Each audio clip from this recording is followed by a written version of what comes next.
আসসালামু আলাইকুম। সামনে আসছে নির্বাচন। সিলেটের ১ আসনের প্রার্থী আমাদের জননেতা খন্দকার মুক্তাদির ভাই। সবাই সুখে দুঃখে সবসময় পাশে থাকে। সবার কাছে আমি অনুরোধ করি, খন্দকার মুক্তাদির ভাই দানের শীষ প্রতীক মনোনীত পেয়েছেন।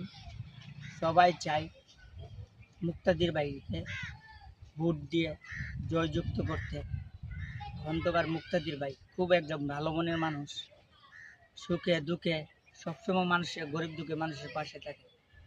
ভাই, আমার বাড়ি সিলেট নাই, আমার বাড়ি ব্রাহ্মণবাড়িয়া, কিন্তু সিলেট আসছে আজ ২০-২২ বছর হবে, কিন্তু এরকম নেতা আমার লাইফে কোনো দিন দেখি নাই। মুক্তাদির ভাই খুব একজন ভালো মনের মানুষ, তা আপনাদেরকে বলে বোঝাতে পারবো না। আপনাদের কাছে আমার একটি অনুরোধ, খন্দকার মুক্তাদির ভাই ধানের শীষ প্রতীক নিয়ে মনোনীত পেয়েছেন। সবার কাছে অনুরোধ, সবাই ভোট দিয়ে ভাইকে জয়যুক্ত করবেন। ধন্যবাদ সবাইকে। সবাইকে জানাই শুভ বিকাল। কেমন আছেন বন্ধুরা?